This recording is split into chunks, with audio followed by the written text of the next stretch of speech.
abril del 2023, visto la iniciativa presentada mediante la nota por la diputada Mónica Salazar, considerando que la misma tiene por objeto declarar el interés parlamentario de la primera jornada provincial sobre trata de personas y grooming en la perspectiva educativa, con resolución ministerial 180/23 a realizarse el día 19 de abril del corriente año en instalaciones del Cine Teatro Catamarca, la presidenta de la Cámara de Diputados decreta: 1.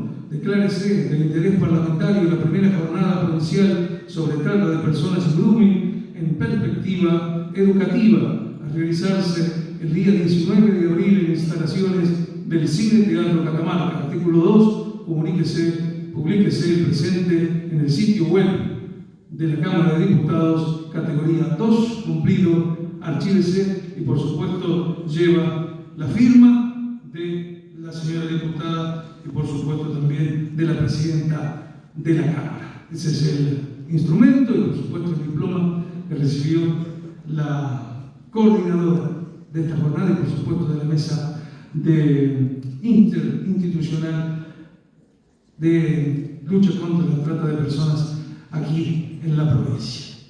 Seguidamente vamos a invitar justamente a la delegada nacional Ivana Monferrán para que ella acompañe a los disertantes de este primer panel y por supuesto a tomar indicación. Aquí el delegado de la provincia de Entre Ríos, el señor Alejandro Basiligiotis, y de la ciudad autónoma de Buenos Aires, Tamara Rosenberg. Los invitamos ya, entonces, con el aplauso de todos ustedes, a recibirlos con esta cálida bienvenida a los disertantes de este primer panel, y de esta manera ya vamos a dar entonces inicio a esta importante jornada. Les tomo la invitación, el micrófono es de ustedes y por supuesto los dejamos en presencia y por supuesto para que puedan compartir con todos los presentes y ojalá que aprovechen de esta importante jornada. Señor Alejandro Basiligiotis, señora Tamara Rosenberg, bienvenidos. Que comience entonces esta primera jornada. Bueno, buenos días. Agradecidos de poder compartir en Catamarca con ustedes.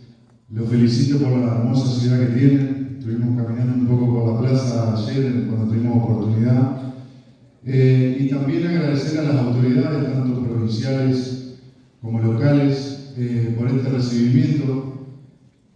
Y decirles, bueno, que a mí me toca en esta primera disertación, en este comienzo, desarrollar el fenómeno de la trata de personas, cosa que es bastante compleja, como ustedes van a ver.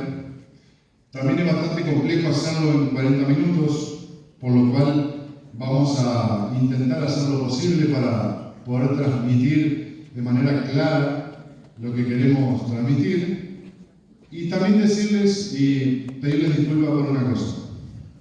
Yo voy a hablar más bien que como un responsable institucional, como un argentino. ¿Por qué como un argentino? Yo soy de Entre Ríos, soy del interior, soy de la ciudad de Paraná, soy delegado, igual que Ivana, del Comité de Lucha contra la Trata de Personas, dependiente de jefatura de gabinete.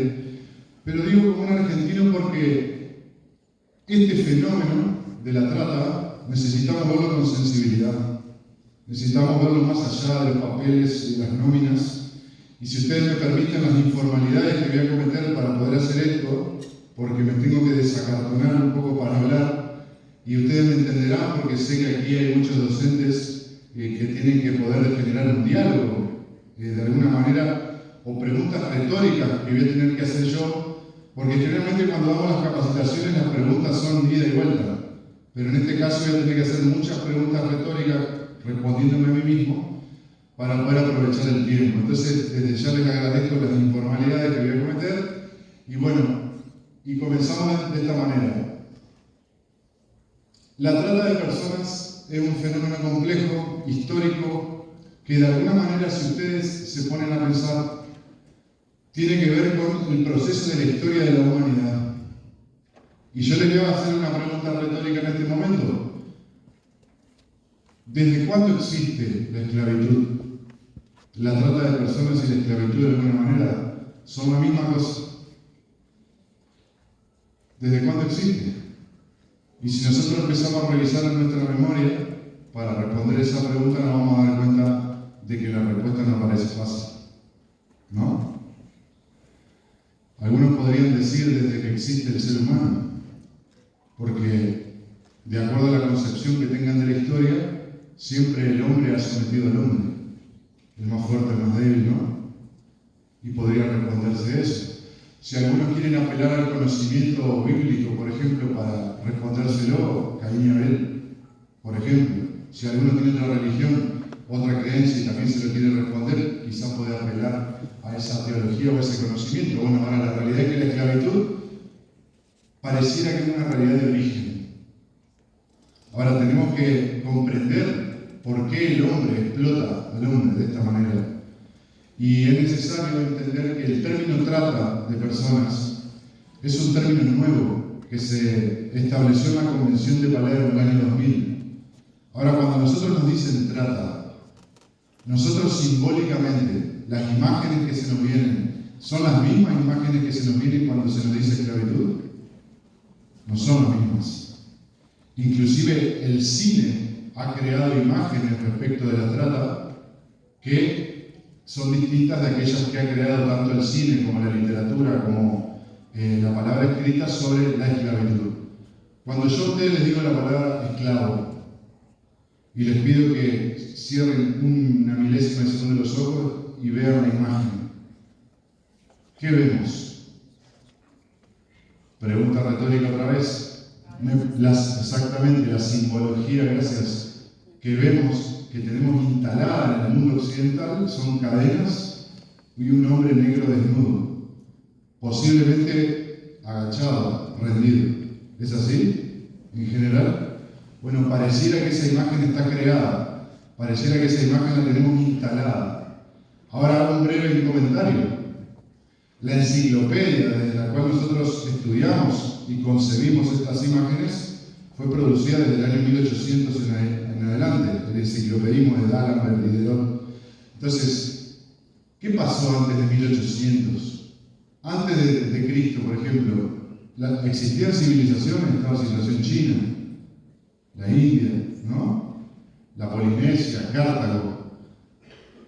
Y estudiando algunas cosas por ahí, se dice y se empieza a afirmar en estos tiempos que hubo más esclavos blancos en la historia de la humanidad que esclavos negros. De la cantidad, nosotros estamos hablando que si nuestro conocimiento se sistematiza en 1800 en adelante, quiere decir que en 1800, después menos 0, para atrás, 7000, 8000 años de historia, son los que las civilizaciones negras también producían esclavitud en aquellos momentos. Dicen, hay teorías y tesis que dicen que el mundo egipcio era totalmente de raza negra. Pero bueno, esto es una discusión teórica. Vamos a pasar y a seguir. El problema del término trata, al ser nuevo, es que nosotros no tenemos referencia a la hora de poder interpretar, inteligir y hacer analogía respecto de qué es la trata. Entonces, para eso necesitamos dialogar mucho para ponernos de acuerdo. Entonces, bueno, de alguna manera voy a empezar, y voy a ir rápido, no se asusten, tengo poco tiempo. Nómades y sedentarios. Los pueblos nómades recorrían los territorios circularmente, muchas veces en función de las estaciones del año, ¿no? Los pueblos sedentarios se asentaban en un nomos. El nomos, que es no solamente la delimitación de la frontera de un espacio territorial ocupado por el hombre, sino la creación de la norma. La palabra norma viene de nomos, es decir, donde se crean las leyes, la agricultura, ¿no? La organización político-económica, social. Aparentemente, en el conocimiento de aquellos procesos, los pueblos nómades vivían del saqueo a los pueblos sedentarios. Esto es un concepto que se puede tener en cuenta.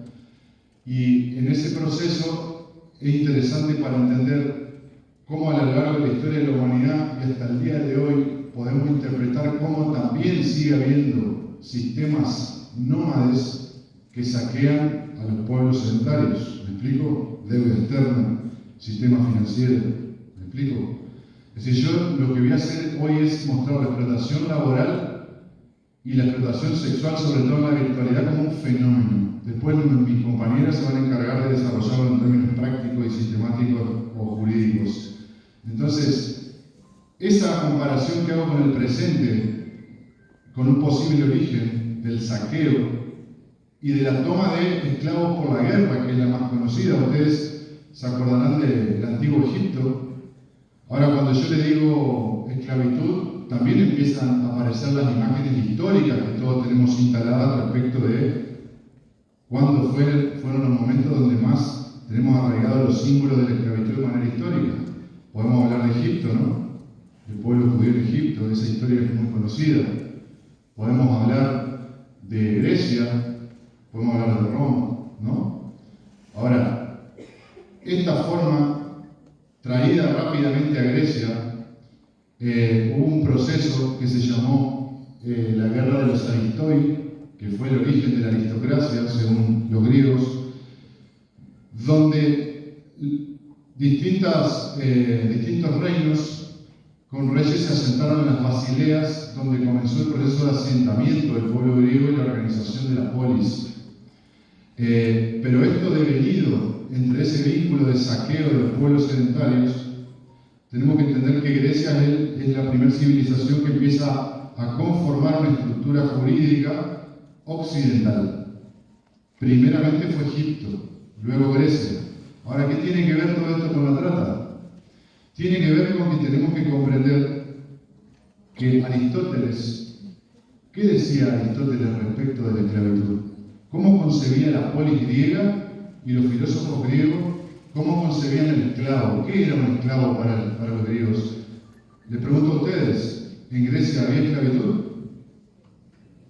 ¿Y cómo era considerado en los principios filosóficos del pueblo helénico la esclavitud? Les leo un pequeño texto. Aristóteles, en la política. El señor es simplemente señor del esclavo, pero no depende esencialmente de él. El esclavo, por lo contrario, no es solo esclavo del señor, sino que depende de éste absolutamente. Esto prueba claramente lo que el esclavo es en sí y lo que puede ser. El que por una ley natural no se pertenece a sí mismo, sino que no obstante ser hombre, pertenece a otro. Es naturalmente esclavo. Naturalmente esclavo. Es hombre de otro el que en tanto que hombre se convierte en una propiedad, y como propiedad es un instrumento de uso y completamente individual. ¿Se entiende?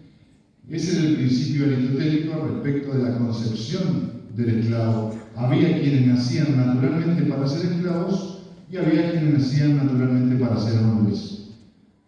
Entonces, este pueblo helénico y griego que nos enseñó sobre la amistad, sobre todo el sistema del conocimiento astrológico, matemático con Pitágoras, el que nos enseñó el amor, el que nos enseñó el vínculo con la divinidad, en Platón, etc. Ese pueblo, mientras pensaba el amor, mientras pensaba la amistad, era servido por esclavos y no los veía. ¿Me explico? No los veía. Hoy también nos pasa que vemos personas en situación de calle o afuera del sistema y nosotros a veces por indiferencia tampoco los vemos. Entonces no hay que trasladar solo al pasado los fenómenos, sino hay que siempre tratar de traer al presente las cosas que criticamos de aquellos momentos. Siguiendo con este proceso que les voy comentando, pasamos a Roma. Ya en Roma, en el derecho romano, la esclavitud era vista como algo accidental. Había esclavitud por deuda, había esclavitud por guerra, pero el derecho romano se empieza a tironear y a observar a la esclavitud como algo accidental. ¿Me explico? El ser humano no era considerado propiedad era considerado un ser libre individualmente, ya en el Imperio Romano. Y voy rápido. Es importante para esto comprender, más allá de las creencias religiosas de cada uno y cada una, que la irrupción del cristianismo en la historia occidental da un golpe de 360 grados en el proceso civilizatorio. Porque la cristianización de Roma y del mundo occidental significó que este carpintero que fue crucificado diga: somos todos iguales ante los ojos de Dios. Un esclavo espartano y el emperador son la misma cosa. En aquel momento decir eso era una locura. ¿Me explico? Era un delirio decir que un cartonero y el dueño del banco Macro son la misma persona. ¿Me explico? Era una locura decir que un mendigo que nos toca el timbre a las 9 de la noche los días de semana es igual que el presidente de los Estados Unidos. Entonces en aquel momento empezó a generar una tensión dialéctica y una tensión cultural que terminó por ordenar y condicionar de algún modo el derecho romano y también los procesos subsiguientes. En este sentido,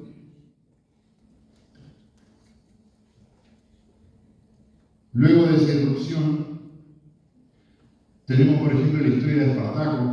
No sé si han visto la película. Levante la mano a alguien que sepa algo de Espartaco, que haya visto algo. 1, 2, 3, 4, 5, estamos cortinas, 6.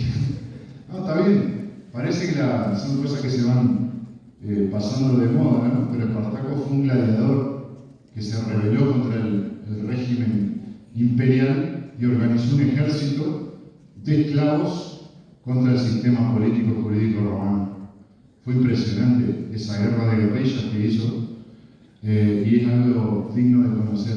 Ahora, ¿entienden cuando yo les digo que la historia de la esclavitud es la historia de la humanidad?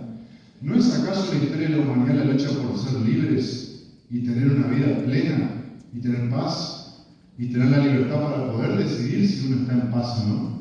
¿No es acaso la esclavitud lo que determina transversalmente todo el proceso histórico humano? ¿No nos encontramos hoy inclusive con la necesidad de tener pleno empleo en la Argentina, con la necesidad de que las víctimas de trata puedan acceder a un trabajo real, donde puedan tener todos sus derechos? Seguimos dando esa lucha. El tema de la lucha contra la trata no es un problema de una oficina, de un comité en el Estado Nacional. La lucha contra la trata es una lucha de la comunidad humana por su dignidad. Entonces quiero mostrar fenomenológicamente esto para que nos demos cuenta de la importancia de esta lucha. Luego de este proceso viene y llega la Edad Media con el feudalismo y aparece lo que se concibió en aquel momento como los siervos de la gleba, es decir, los campesinos que trabajaban la tierra, de alguna manera estaban atados a su señor, al señor feudal, y el campesino, el siervo de la gleba, de alguna manera estaba esclavizado al trabajo de la tierra. Es cierto, pero ya en ese momento, evolutivamente, no era considerado un esclavo, e inclusive ya el siervo de la gleba accedía a la propiedad privada, es decir, el campesino que trabajaba para el señor feudal tenía la propiedad privada de su propia casa. Estamos avanzando en el proceso. De esta manera, quiero saltar algo que es importante porque tiene que ver con América y con Argentina, porque yo quiero llegar rápidamente acá y hacer un corte en la mitad del tiempo si llego. Es la reconquista española. Llegué a la Edad Media, año desde el 800, 700 en adelante, decirles que España, desde el año 711 en adelante hasta 1492, en 800 años, 8 siglos, estuvo en guerra contra el árabe. Se llamó la Guerra de la Reconquista Española. El mundo árabe invadió Europa, el Islam, una guerra religiosa muy poderosa entre el cristianismo y el islamismo. Se disputaban el control geopolítico internacional de toda Europa. España da una lucha y en el año 1492 libera a Europa y a España de la invasión musulmana y árabe y reconquista toda la península. La reina Isabel de Castilla, hay que estudiarla en la actualidad porque es interesante esa mujer, una mujer que cambió la historia de la humanidad también y fue la primera, según yo entiendo y conozco, que en su testamento prohibió la esclavitud en toda América Latina y en España, obviamente.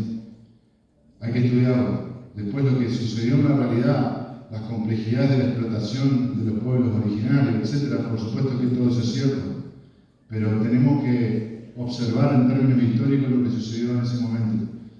Esa reconquista generó que el pueblo español llegase y conquistase estos territorios con todo lo que ya conocemos. Hoy, frente a la conquista de América, tenemos posturas de algún modo hispanistas, que están totalmente a favor de la conquista y en contra del pueblo indígena. Tenemos posturas indigenistas, que están totalmente a favor de los pueblos originarios y totalmente en contra de la llegada de quienes llegaron. Y de alguna manera tenemos que entender que si nosotros empezamos a observar los rostros de quienes estamos aquí, y los apellidos, y las ascendencias y las descendencias, nos vamos a dar cuenta que somos una mezcla de todo, no solamente de aquella época, sino de la inmigración de los años 80, es decir, los latinoamericanos y sobre todo los argentinos, que fuimos la última parte de la conquista, porque el problema más jugoso y grueso estuvo en el Perú por el tema de las minas de plata, etc.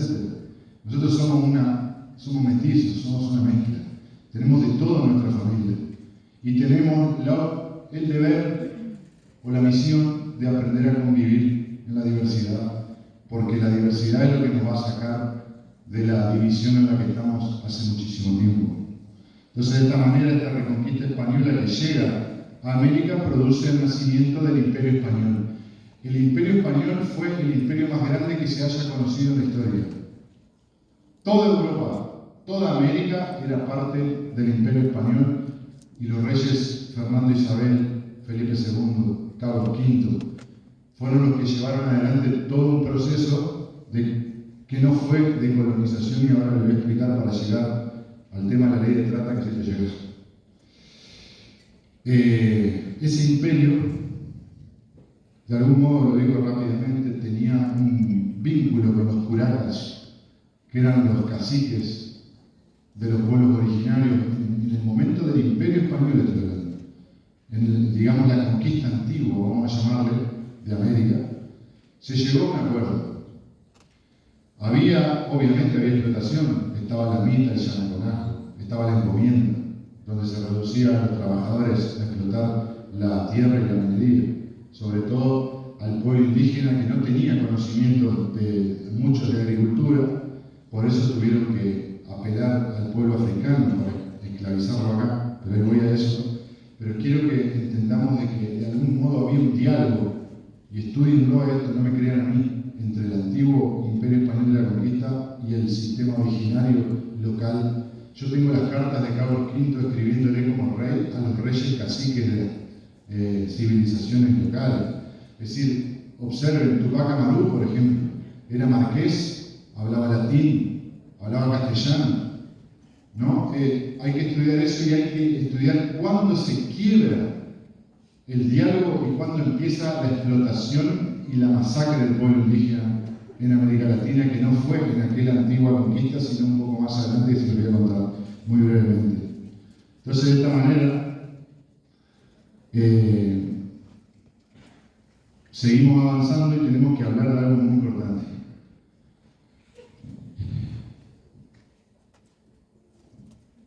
Ese imperio español desarrolló una geopolítica en Asia, África y América. ¿Vamos bien hasta ahí? ¿Estoy siendo claro? ¿Estoy aburriendo? Bueno, cualquier cosa me tiran una fruta que están carísimas, pero no tiene ningún.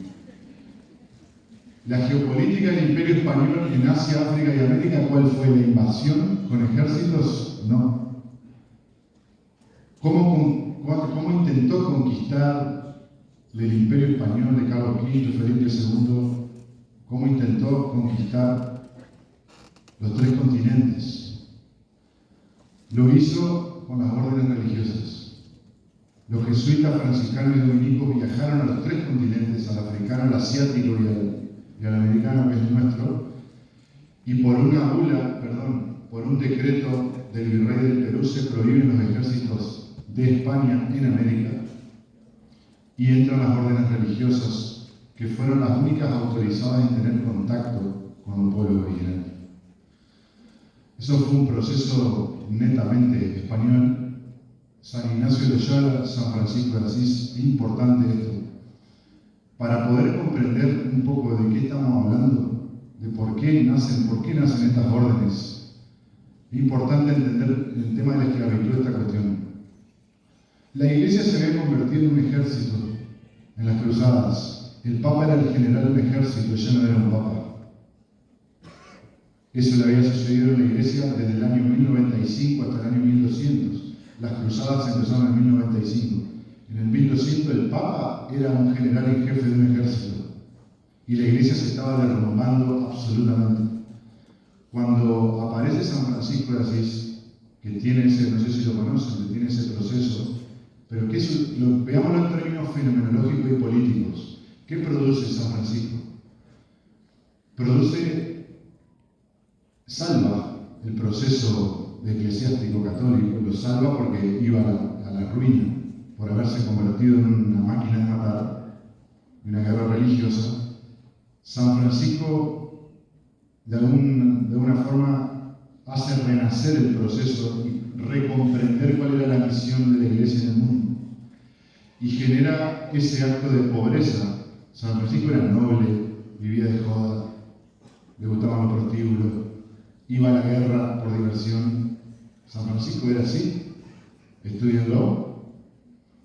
Cuando tiene esa conversión fuerte, tiene un vínculo con la creación, es decir, los seres humanos y la naturaleza, y empieza a ver todas las cosas de otra forma, y modifica y genera un cisma poderoso en la Iglesia, y el Papa termina, esto sucedió, arrodillándose ante él, y más allá de creer en la fe católica o no, eso fue un proceso, un fenómeno histórico que cambió la historia de la humanidad. Las órdenes religiosas que vinieron a América tenían esa forma de vincularse y generaron lo que se llamó de algún modo el sincretismo religioso en América Latina, que es, de alguna forma, la fe originaria y la fe católica se fueron como mezclando, al igual que los lenguajes, por eso se habla portuñol en algún lugar, ¿no? Y fue generando las fiestas, por ejemplo, la fiesta de la Chaya, de Santador del Diablo. Bueno, acá deben tener y tienen su costumbre, generó todo este tipo de cosas. Ahora, ¿qué pasó con los españoles o los portugueses que explotaban a los indios contra las órdenes religiosas? Se empezaron a enojar los muchachos que explotaban a los indios en las tierras porque los franciscanos y los jesuitas empezaron a sacar la mano de obra. ¿Me explico? Creaban reducciones donde les enseñaban música, orfebrería, es decir, los oficios de aquella época, carpintería, etc. Y además compartían, y las religiones originarias, las creencias, mejor dicho, no eran reemplazadas. Los chamanes y todo el conocimiento de la inculturación, como se llamó, se dio sin destruir las creencias locales. Una cosa interesante respecto a la explotación laboral y la trata que les quiero comentar fue la batalla de Mororé, 1641. Esto es muy importante. Los jesuitas que se establecieron en las misiones, ¿no? Por eso misiones se llama así, sur de Brasil, Córdoba, Entre Ríos, toda la costa este de Argentina, Río Uruguay, Cataratas del Iguazú, toda esa zona, estaban las reducciones jesuíticas. El pueblo brasilero, vamos a ver qué pasa con Brasil. Miren qué importante es el tema de la trata y la esclavitud vinculado a este pueblo también. Porque respecto a la esclavitud hay pueblos que tienen esclavos y hay pueblos que son esclavistas. No es lo mismo tener esclavos que ser esclavista. Hay civilizaciones que sostienen su economía de la esclavitud, donde más del 20% de la población es esclava. Hay poblaciones que tienen esclavos pero no sostienen su economía por la esclavitud. El pueblo argentino no fue un pueblo esclavista, sí tenía esclavos, pero el pueblo de Brasil sí fue un pueblo esclavista. El Brasil fue un pueblo netamente esclavista, por un par de razones. Primero porque ¿quién conquistó Brasil? Portugal. ¿Qué era Portugal en aquel momento cuando coloniza y conquista el Brasil? tenía colonias en las Indias, como ellos les decían, y en África. Y esas colonias de esclavos transformó a Portugal en el principal comerciante de esclavos de la historia. Después se va a sumar a Inglaterra, pero ya le vamos a entrar a los ingleses ahora un ratito. El Brasil fue conquistado por ese fenómeno portugués y por eso la raza brasileña mayormente es negra. Primero porque fue una sociedad económicamente establecida en la esclavitud. Y segundo, miren su nombre, Brasil. Brasil viene de la palabra brasa. La palabra brasa viene del pino colorado. El pino colorado era la materia prima que explotaban los negros traídos de África en Brasil para exportar hacia Europa. Con el pino colorado se hace, por ejemplo, la tintura. Se tiñe de rojo, se sacaba la tintura, se hacían otras cosas. Pero la palabra Brasil viene de la materia prima que los esclavos explotaban. Miren su nombre. Ese pueblo tiene un desafío hasta el día de hoy muy grande de liberación. Entonces, ¿qué sucedía? Los portugueses organizaban los ejércitos bandeirantes. Los bandeirantes cruzaban la frontera hacia Misiones y cazaban guaraníes para llevarlos de mano de obra esclava al Brasil, para buscar y ganar mano de obra por la guerra. Ya estaban los jesuitas establecidos en las misiones, tenían convivencia con los pueblos guaraníticos. Ustedes saben que en una reducción vivían 4.000 guaraníes y había 2 jesuitas. Es decir, obviamente no era obligatorio estar ahí. Había una cosa que se estaba armando que hay que estudiar. Pero ¿qué sucedió? Los jesuitas se vieron obligados a armar un ejército para que los guaraníes se puedan defender, porque ya se estaba empezando a volver costumbre la caza de guaraníes desde el Brasil. Se organizó un ejército de guaraníes y viene la batalla de Bororé, una batalla que se dio sobre todo en los ríos, en canoas, y el pueblo guaranítico ganó la guerra contra los bandeirantes y expulsó a los bandeirantes al Brasil, y Brasil se dio cuenta que ya no era tan fácil cazar guaraníes en esta zona. Pero quiero decirles esto. ¿Quiénes eran los jefes de los ejércitos bandeirantes brasileños, o portugueses, mejor dicho? Brasil casi que no existía todavía. Eran los mismos esclavos negros. El modus operandi es el siguiente. El que diseña operativamente la táctica y la estrategia de una casa de esclavos, el que cuenta el dinero, recluta a un esclavo de mayor obediencia para que regentee al grupo, y ese mismo esclavo que regentea al grupo es el que termina siendo el jefe de la invasión que yo les acabo de contar. En la trata de personas y la explotación laboral pasa lo mismo. El dueño hoy de un campo, de una gran estancia, contrata un trabajador que lo tiene hace 15 años ahí y lo transforma, le tira una camioneta y unos mangos más y lo transforma en cuadrillero y jefe, reclutador, y esa persona es la que pone los mensajes en Facebook y dice se ofrece trabajo en tal y tal lugar, engaña, y después esa persona se traslada y son explotadas en ese trabajo rural. Es el mismo método, y quiero cerrar esta idea comentándole lo que significa la palabra capo, con K. Viste que nosotros usamos ¿qué hace capo? ¿Cómo anda capo? Los varones nos saludamos así. Pero la palabra capo también viene de la mafia. Nació con, ¿cómo se llamaba en italiano? ¿Cómo se llamaba así? Exacto. La palabra capo tiene origen en los guetos judíos nazis. La palabra capo significa camarada policial. Es la abreviatura de esas 2 palabras, es decir, el botón del policía. ¿Qué policía? La sociedad secreta alemana, la SS. ¿Quién era el capo? Era un judío que estaba apresado en el campo de concentración, que era obligado a comportarse como revelador de las acciones de los otros, y era el que batía todo lo que pasaba ahí adentro y el que trabajaba para las SS para controlar el gueto. El modo operandi es el mismo, siempre fue el mismo. pero no hay que dejar en la historia lo que pasa, hay que traerlo a la realidad. Hoy pasa eso en los campos, hoy pasa eso cuando se reclutan las mujeres para las redes de trata, donde muchas veces son jóvenes, medios pintones, que seducen a mujeres que están sin trabajo y les terminan diciendo que en Estados Unidos pueden trabajar en un café y estas mujeres son trasladadas a distintos sectores que tienen una red de trata. Siempre hay un capo, un cuadrillero, ¿no? En este modo operandi. A ver cuánto vamos, 6, ya voy 15 minutos. Luego de este proceso acá viene el quiebre, de esta primera parte de la charla que yo les quiero dar viene el quiebre más rápido y cierro lo más rápido que puedo. El Imperio Británico.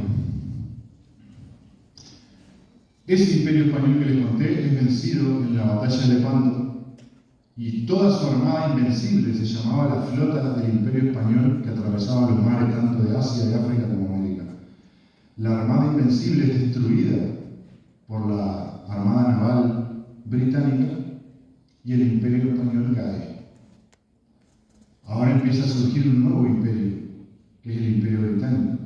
Estamos hablando del año alrededor de 1700, es decir, el Imperio Británico empieza a nacer en el 1700, en un proceso 1688, 1700, 1741, la batalla de Trafalgar, es decir, empieza a haber un proceso de nacimiento del Imperio Británico y acá viene el proceso que es el siguiente. Inglaterra, cuando empieza a desarrollar el Imperio Británico con Isabel de Inglaterra, nosotros tenemos dos Isabel. Como para hacer un simbolismo, hay dos mundos. El de la Isabel de España y el de la Isabel de Inglaterra. Encima lo hicieron dos mujeres.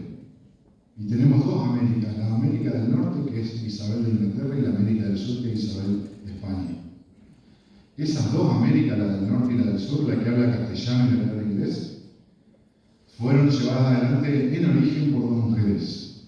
La Isabel de Inglaterra desarrolló el telar, desarrolló la revolución industrial, fue los comienzos de la revolución industrial y fue el nacimiento del capitalismo. ¿A qué voy con esto? El pueblo inglés es un pueblo navegante en su cultura, sus nomos. ¿Te acuerdas? Yo decía nomos cuando uno se asienta en el espacio, genera la norma, etc. El nomo británico es el mar, no la tierra. Cae el Imperio Español y los ingleses ponen un rey francés de la casa de los Borbones en el trono español.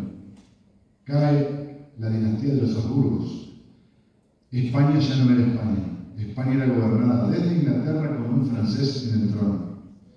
Entonces, ahí empiezan los alzamientos de los pueblos originarios de Tupac Amaru, ¿no? Tupac Atari en Bolivia.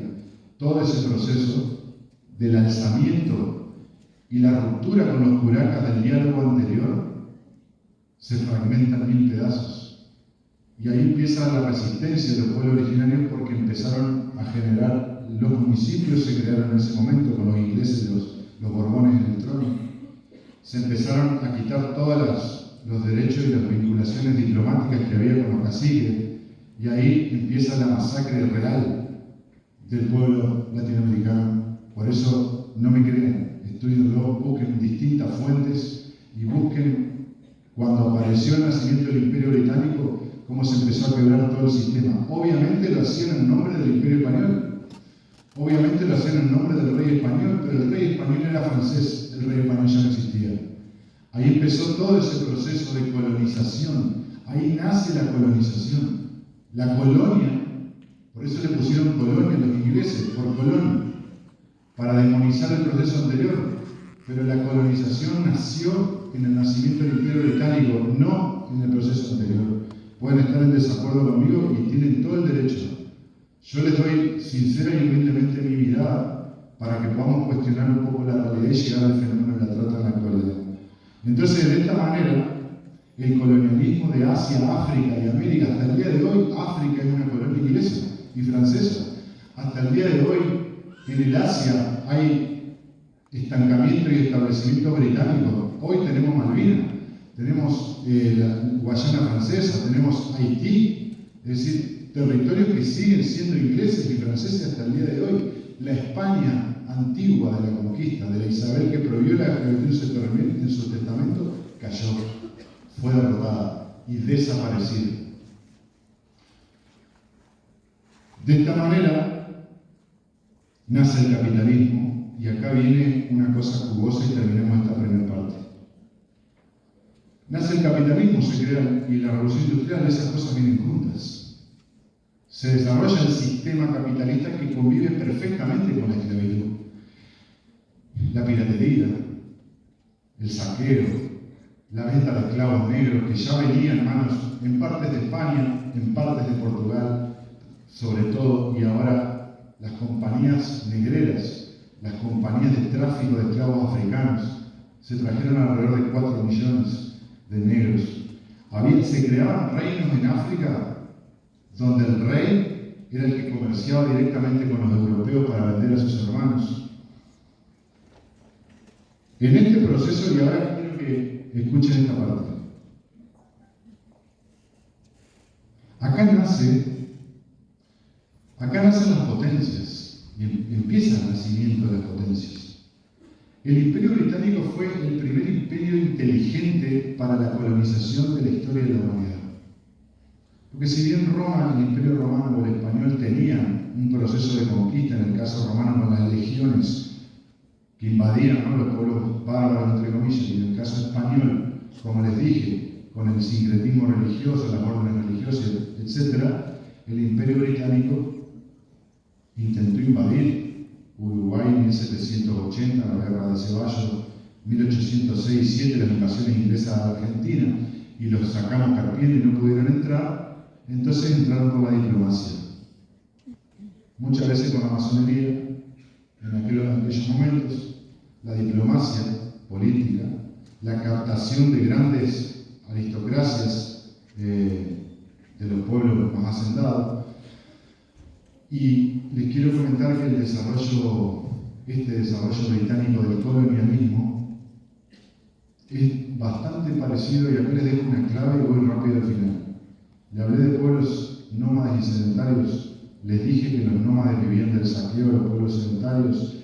Les dije que hoy las grandes bancas financieras mundiales viven del asentamiento de los pueblos con las deudas externas y todo. Bueno, el Imperio Británico fue financiado por la banca internacional para ser un imperio. Luego de la Segunda Guerra Mundial, Norteamérica fue financiada por la banca mundial para ser otro imperio. Hoy en día, la China de Xi Jinping está siendo financiada por la banca internacional para hacer otro imperio. ¿Pero por qué les cuento esto?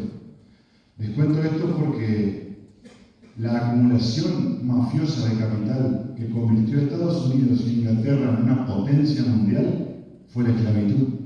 El capitalismo, el desarrollo de la civilización, el progreso, el desarrollo de la tecnología, todo esto que nosotros quizás miramos, y es cierto en muchos puntos de la ciencia, se hizo con la espalda de los trabajadores y de los negros africanos, de los pueblos originarios, y también no se preocupen de los polacos, holandeses, norteamericanos, argentinos, que ya existían acá, sean blancos, negros, mestizos, mulatos.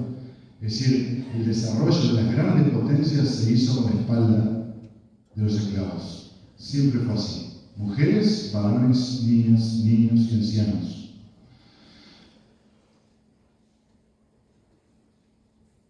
En este momento estamos en el proceso de acumulación de capital más grande de la historia de la humanidad, donde el 1% posee lo que el 70% de la humanidad. ¿Me explico? Las riquezas del 70% las posee el 1%. El 1% de la humanidad tiene el 70% de las riquezas del mundo en este momento. ¿Alguna pregunta, alguna cuestión hasta ahí? Si quieres hacer un paratecito cortito y sigo con la otra parte.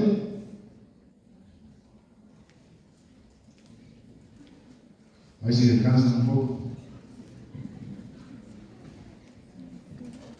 Bueno, nosotros a esto le llamamos explotación laboral, trata de personas, trabajo forzoso. Hoy hay realidades complejas, pero la captación de una persona, esto lo conocemos. Yo dije el Imperio Británico, la navegación, la piratería, el saqueo. ¿Me van siguiendo hasta ahí?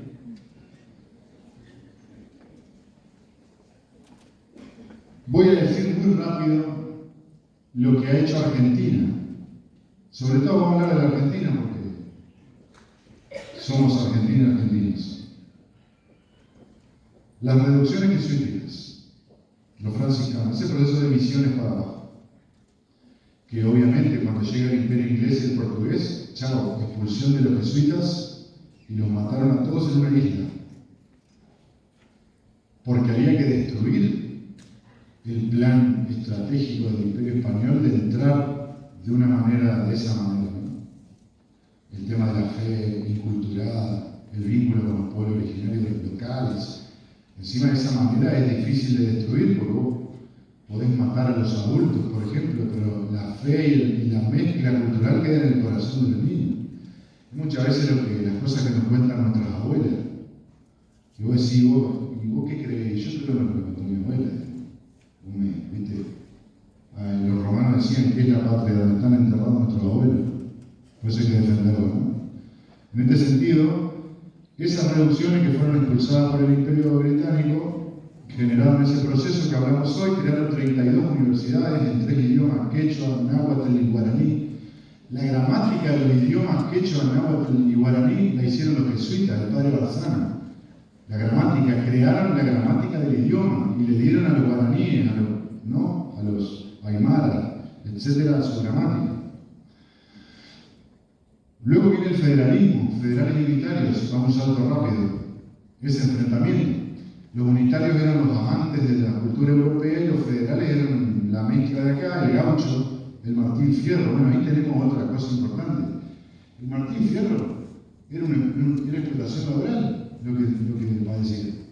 Lo sacaron de su casa, sus hijos se dispersaron por todos lados, su mujer se llenó de hambre, se fue a laborar a la frontera contra el indio, enfrentaban a gauchos contra indios y termina alojado con su amigo Cruz en las tolderías de los indios.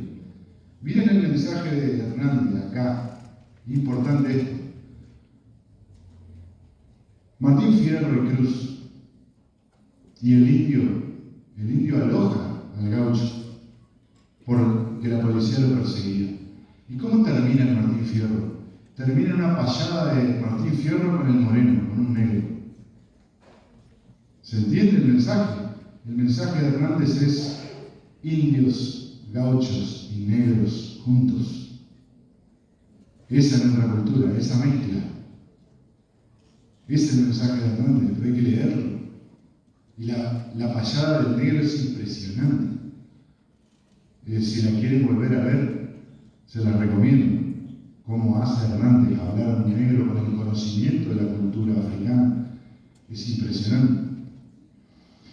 Entonces, los federales, el enfrentamiento, la Constitución de 1853, la abolición de esclavitud en Argentina, 1853, o la Constitución Nacional de 1853, pero la Asamblea del año 1813 para la libertad de vientre, ¿no?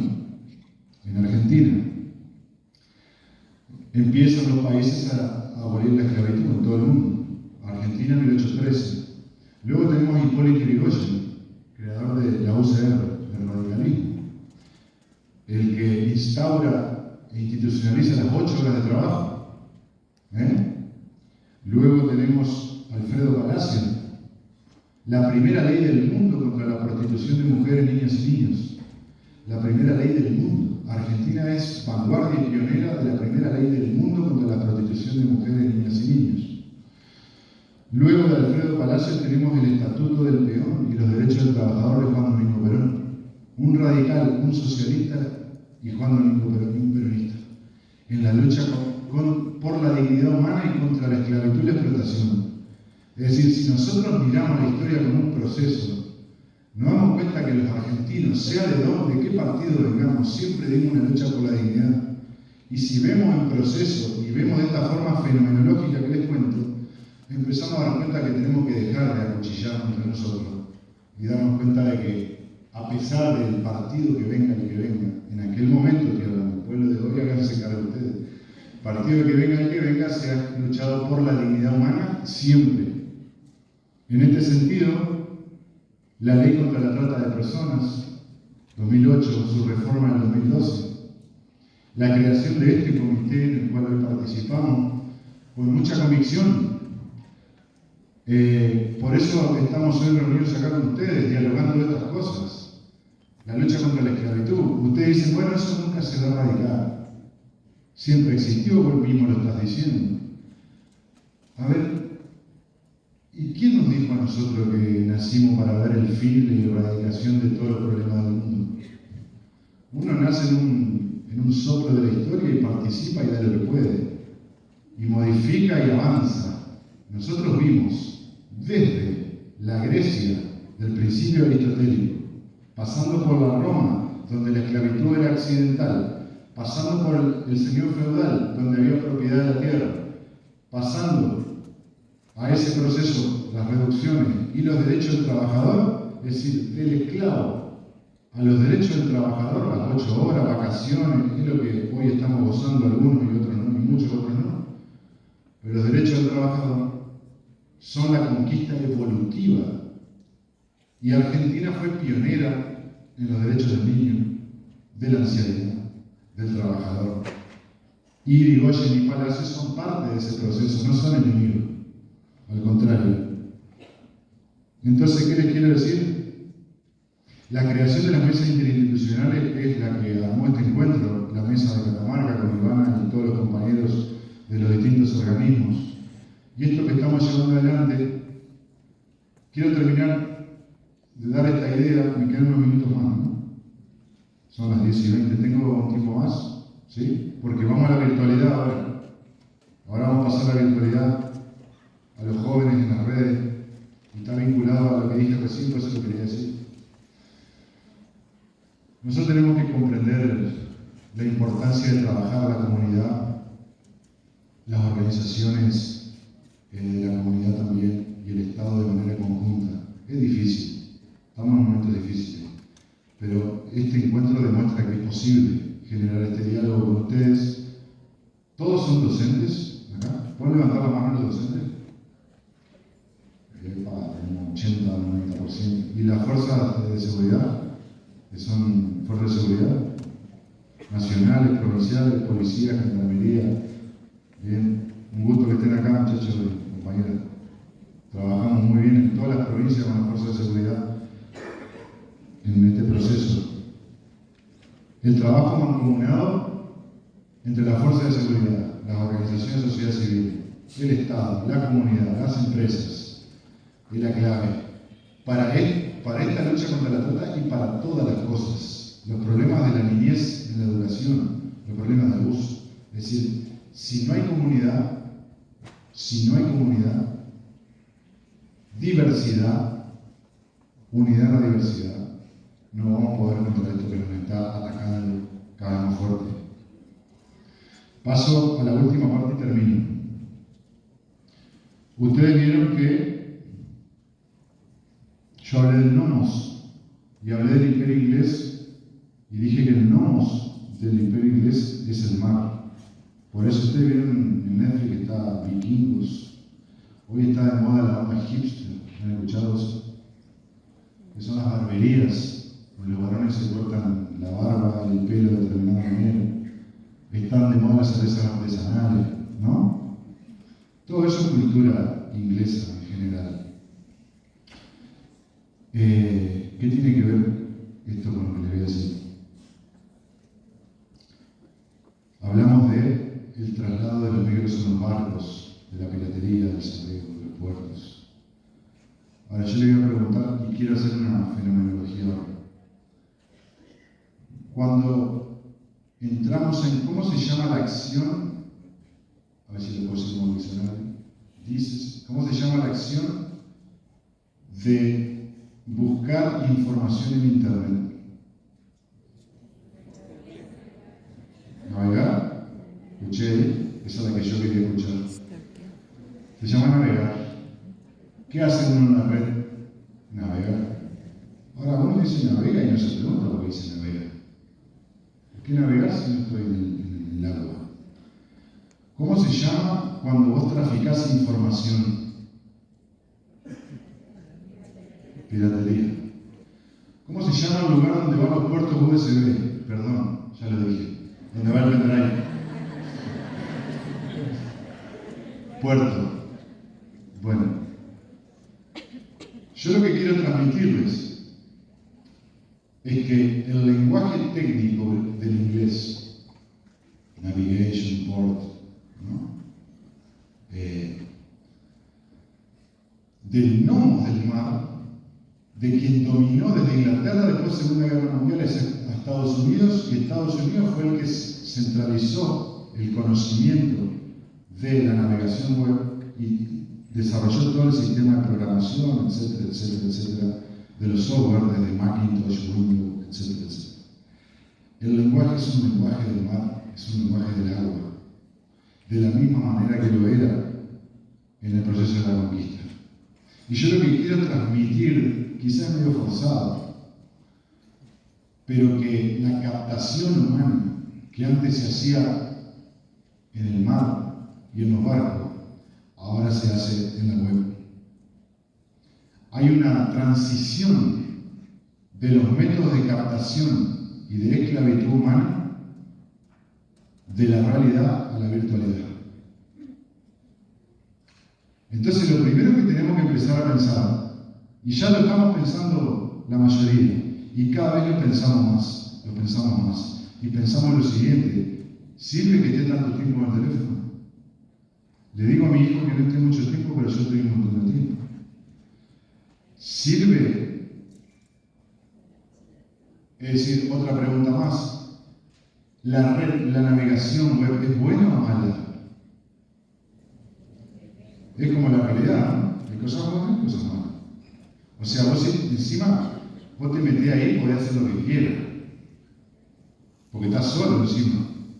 Por eso la computadora se llama personal computer. Porque es para vos, la computadora. No me la toqué, no. Me entró a la máquina, fulano.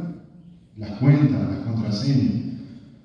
En la soledad de la navegación web vos podés ver desde la mayor belleza que existe en el mundo hasta la peor porquería que se te ocurra buscar.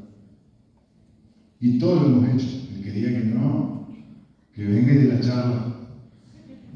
Porque no vamos a ser, claro, no hay que mentirnos con estas cosas porque estamos hablando de la seguridad de los pibes. Ahora, si la navegación web tiene todo esto que estamos diciendo, ¿por qué impedimos que un chico esté solo en la calle o una niña? ¿Y por qué lo dejamos solo en la web? Dejo esa pregunta como indicador. Porque no solo el grooming está identificado, vamos a hablar de esto, mejor lo van a explicar mis compañeras, pero hay otras cosas que todavía no están leyes para combatirlas. No existe ninguna forma estatal de ningún país del mundo, en muchos casos, para combatir lo que está pasando en la web. Entonces, les decía que hay una transición de la realidad a la virtualidad. Y la transición está pasando en muchas cosas. Ustedes lo viven en las redes sociales. Muchas veces la opinión política y la catarsis, o los haters, como le dicen algunos, les digo, los comentarios los hacemos en las redes, pero en la realidad nos quedamos calladitos. O sea, pareciera que la energía de los pueblos se va mudando a la virtualidad y salimos de la calle, ¿no? Ya no marchamos, necesitamos un salario justo y ¿cómo hacemos para mandar un comentario en Twitter para que te aumenten el sueldo? No tiene mucho rebote, ¿no? Entonces, hay una muda de la energía popular de los pueblos a la virtualidad, pero también hay que entender que el crimen organizado, que está vinculado con la acumulación mafiosa de capital, capta por estas redes. En las redes de trata, explotación sexual, las redes de explotación laboral, el grooming, la pornografía infantil, se da por esta vida. Y las redes de crimen organizado, naturalmente trabajan por la acumulación mafiosa de capital, con la explotación de seres humanos. Y ahí hay vinculación de jueces, fiscales, políticos, sectores de alguna fuerza quizás mayormente locales de seguridad. La realidad es que el crimen organizado va cooptando una red logística administrativa que les permite llevar adelante esas acciones. Acá, Bermero o Primer Comando Capital son una de las más conocidas en la zona del NEA, Brasil, Corrientes, Misiones. Pero también el modus operandi de las explotadoras humanas irradia algunos perejiles que son más chicos y producen la explotación de manera local. Entonces tenemos de alguna forma dos realidades. O el fenómeno de la trata, yo se lo mostré de manera sistémica, les dije las compañías esclavistas africanas, donde se enriquecieron las grandes potencias, las transnacionales y las multinacionales del arándano, la madera, los que cultivan ese tipo de producciones, que en el arándano buscan manos de niños y niñas para no romper la fruta. Las multinacionales son grandes explotadoras de seres humanos y son empresas que liquidan en dólares su producción. Podrían tranquilamente pagar un salario, pero el modo operandi es este. Quiero comentar una cosa también. ¿Alguno o alguna se acuerda de la explotación de la forestal, la empresa La Forestal? Inglesa, ¿nadie se acuerda en el Chaco? Bueno, en el Chaco una empresa británica llamada La Forestal, donde se explotaba el quebracho colorado. Todos trabajadores de esta zona y obviamente más al este. Esa explotación, ¿cómo se pagaba? Con un vale para que vos puedas consumir en el almacén. Esta historia es muy conocida, hubo una revuelta de los trabajadores. Vos terminás de trabajar tu jornada de 12, 14 horas y te daban un vale para comprar en el almacén. El almacén era de los dueños de La Forestal. El almacén era de los dueños de la misma fábrica. Entonces el vale que te daban volvía a la fábrica. ¿Me explico? Y lo que quería comentar es que muchas veces sucede que ahora se erradicó por una lucha de las organizaciones, entre ellas la Alameda, los prostíbulos, whiskerías, ¿no? Pero muchas veces los prostíbulos y whiskerías que existen en las zonas rurales están ubicadas en los márgenes de una gran estancia, donde hay una gran cantidad de trabajadores. ¿Me explico? El lugar donde compran los alimentos, muchas veces alrededor de una gran estancia, también es del mismo dueño de la estancia. Lo mismo pasa con empresas multinacionales petroleras que se instalan en el sur de la Argentina. Se instala un casino, un prostíbulo y un lugar de venta de alimentos. El salario del trabajador, como lo sacan por ejemplo, lo sacan de San Juan y lo llevan al sur, 300 kilómetros de su casa, un varón. Lo alejan de la familia, tiene que estar trabajando y puede ir una vez por mes a ver a su familia, supongamos. Y lo único que tiene para consumir es un prostíbulo, un casino. Y esas mismas dependencias son de la misma empresa multinacional. Entonces la explotación hay que poder verla de manera integral. Muchas veces quizás no lo puede ser, pero hay que inteligirlo, porque nosotros sí lo hemos visto, por lo menos en lo particular. Entonces volvamos a la virtualidad y termino. Tenemos que empezar a cuidar el vínculo de los niños y niñas adolescentes con el smartphone. Y ahora me voy a meter en un tema que va a generar un poco de incomodidad, pero lo voy a decir. Tiene que ver con el consumo de pornografía que está normalizado y muchos lo hemos hecho, yo también, hasta que descubrí lo que significaba y el mal que hacía en mí, como le debe pasar a muchos de ustedes, porque cosifica al otro en la relación. La adolescencia, nosotros nos metieron en internet y nunca nos explicaron qué significaba eso. Nos metimos ahí, empezamos a consumir porquería y nadie nos decía, ni en la escuela, ni en la casa, ni nadie, qué mal te hacía y qué significaba eso. Y hoy, muchas veces tampoco. En la educación no se habla de forma directa con los pibes que están consumiendo porquería las 24 horas. Ahora, ¿cuál es el problema? Nosotros cuando estábamos en la edad de descubrimiento sexual, cada uno de nosotros, cuando eras pibe, lo que hacías era mirarte en el espejo para reconocer tu cuerpo, ver quién era, una cosa normal. Te miraban en un espejo, ¿no? Todos nos miramos en un espejo para identificarnos nuestro cuerpo, nuestro crecimiento, nuestro desarrollo, etc. Ahora, ¿dónde se miran los pibes hoy? Quiero trasladar esto en el espejo negro, no en este. ¿Vieron esa serie que se llama Black Mirror? Quiere decir espejo negro. Muchas veces los pibes ya no se miran en el espejo, se miran en ese espejo y también a veces ponen un filtro para verse más lindo. Y después cuando te miras la cara y en el espejo se ¿viste? Se ríe lo que se ríen porque lo han bajado todo. No, quiero decir con esto que es grave lo que pasa, porque el vínculo con el teléfono ya se está convirtiendo, el celular, fíjense ese nombre, una célula, se está convirtiendo en una célula de nuestro propio cuerpo, nuestra intimidad. Y el problema de mirarse ahí, descubrirse sexualmente, sacarse fotos, selfie o como sea, es que se naturaliza de tal manera la incorporación de uno mismo que luego, cuando nos enamoramos de alguien y tenemos 8 años, 9, 10, 11, ¿qué problema hay en enviar una foto mía en un chat a otra persona? ¿No pasan a las clases de ustedes que esto es muy común? Donde hay chicas y chicos que se comparten sus fotos con los otros. Sí, bueno, son las cosas de ahora.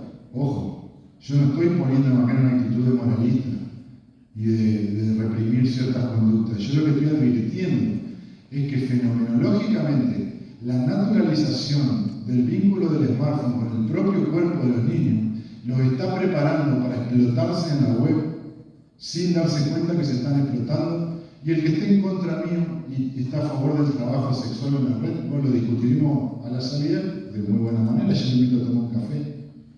Pero es grave lo que sucede, porque no solamente empieza cuando se comparte una foto de alguien que te gusta, después puede ser el grooming, que es la extorsión de un menor para que te siga mandando videos y fotos. No solamente están los scratches de los amigos de la escuela, que le mandaste la foto al pibe y el pibe se la compartió a los amigos la compartieron en las redes sociales, y eso ha llevado a suicidios en menores en gran cantidad, sino que lo que quiero hablar es peor, son las plataformas de explotación sexual que están de moda y que muchas actrices argentinas, sobre todo Florencia Peña, que es la número 1, que viene de una serie muy popular con Franchella, que fue muy bien elegida, porque acuérdense que ella también se le viralizó un video sexual con su pareja, después fue a la revista Playboy y hoy es patrocinadora de Diva, una de las plataformas más importantes de explotación sexual de mujeres, varones, etc., a nivel mundial. Entonces, prendés la tele y hay un panel, no, sí, mirá, yo gano $, ¿no? Estamos todos. Cuando hay procesos de depresión económica como la que tenemos en la Argentina, en América Latina y en el mundo por la guerra que estamos viviendo, los sistemas de captación crecen. Porque muchas veces nosotros hemos dicho, che, tengo que vender un órgano para comprarme ese auto. Es una frase popular ya. Bueno, si querés vivir bien, comprate algo y vende un órgano. Si querés tener unos mangos para poder comprarte ropa, vendete y prostituite en internet. ¿Me explico? Se está normalizando la prostitución en internet. Y lo que quiero decir es que siempre hay un vivo atrás que se queda con una comisión. Y eso es un delito porque están lucrando con tu propio cuerpo. No sos solamente vos que te armás una cuenta de PayPal para que te depositen ahí. Las comisiones son jugosas y se las llevan otros y posiblemente sean la mayoría varones. Entonces, hoy un pibe de 8 años se arma una cuenta de PayPal, que es una billetera virtual, le trucha la firma al padre o le roba el documento al padre y le pone ahí para justificar la tarjeta Wallah. ¿La conocen? La tarjeta Wallah está permitida a partir de los 13 años, por ejemplo. Y si no, la truchean a los 8, 9. Los pibes de 8, 9 manejan las máquinas, ustedes saben, y ya tienen tarjeta de crédito y billetera virtual. Con esa billetera virtual reciben depósitos de $5 o $10 por vender sus fotos de su cuerpo o por hacer otras cosas que les piden. Después viene el tema de las plataformas, OnlyFans, Cafecito y Viva, son las que yo más conozco, pero esto existe hace mucho tiempo. Se llama escort a la trabajadora, que entre comillas le dicen trabajadora sexual, y estamos ante esta problemática. Estamos dejando solo a los pibes en navegar por la web, le impedimos que salgan a la calle, pero lo dejamos solo ahí adentro.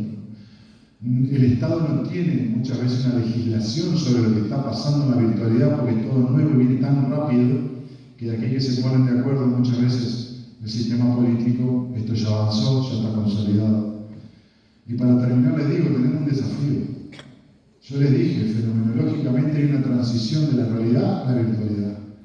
La piratería pasaba acá y pasa acá adentro. La navegación pasaba acá de esclavo y está pasando acá adentro. Nosotros tenemos que hacer un fuerte trabajo de concientización y capacitación en las escuelas. Tenemos que hacer un trabajo de investigación con las universidades o con personas idóneas que trabajen estos temas. Tenemos que dialogar sinceramente con los pibes, con los chicos, con los gurises, y buscando la forma llegar a esto que yo dije. Hay que hablar del porno, hay que hablar. Lo que pasa es que para poder hablar del porno, primero te tendrías que haber hablado vos mismo del porno. O sea, para poder tener soltura, certeza, primero tenés que haberlo hecho con vos. Primero hay que sacarse eso de encima de uno mismo. Porque a veces en la doble vara hay cosas que no podés hablar con los pibes porque o tenés miedo que se den cuenta, o me explico, o no te salen las palabras justas para poder hablar con ellos. Hay que sacarse eso encima y empezar a dialogar con ellos. Y el que no lo tenga, bienvenido, bienvenida. Y empecemos un proceso de diálogo en las escuelas. Trabajemos la explotación sexual en virtual, en la realidad. Trabajemos la explotación laboral, vinculemos la trata con la esclavitud. Y para cerrar les digo, si nosotros no creamos una comunidad humana, dejando las diferencias de lado, para atacar la explotación laboral y sexual, tanto en la realidad como en la virtualidad, yo les digo que va a ser muy difícil, porque esto viene en crecimiento. Argentina siempre dio una lucha por la dignidad humana y le dijo que no a la cultura del descarte, como dice el Papa Francisco. Siempre lo hizo, tanto a nivel estatal, político, pero hoy ya es hora de que la comunidad y el pueblo mismo sea el que empiece a intervenir. No hay que esperar que vengan las cosas de arriba, esto ya lo sabemos. Para proteger a tu hijo, para que nazca una ley que proteja a tu hijo, vos tenés que luchar. No tenés que esperar que se le ilumine el corazón o la cabeza a un legislador. Si nosotros no luchamos contra la trata en comunidad, no vamos a poder. Pero si seguimos la tradición de dignidad que tiene este pueblo, que es solidario y que defiende a los más débiles, vamos a poder dar alguna conquista. Así que los animo y las animo a organizarse, a hablar mucho de esto, a investigar, porque estoy seguro que si seguimos por este sendero, por este camino, la Argentina una vez más va a ser testigo de una lucha por la dignidad de la cual el mundo entero va a aprender. Así que vamos para adelante. Muchas gracias.